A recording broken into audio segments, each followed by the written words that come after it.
All right, you know that feeling when you get a trailer that you need to reno and you realize that I have my valves broken and I can't dump my tank with my valves being broken. So I don't know what your use case is, but for me, I picked up some new valves for that. Now, these look to be really easy, but personally, I didn't know if these valves right here, or these long stems, were gonna work or not. So I got the kit that gives me everything. It gives me the long stems, the short stems, or hopefully, for me, I just need to just screw these in, right?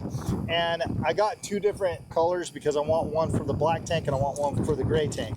Hopefully, it'll be as easy as just unscrewing this right here and screwing this on. I'm gonna show you right here. This one's for the gray tank. So hopefully it's just that easy. And we're gonna open it up and I'm gonna hopefully, and it is. Yes, I can hear the gray tank going out. That's awesome. Job done, job fixed, super easy. I approve.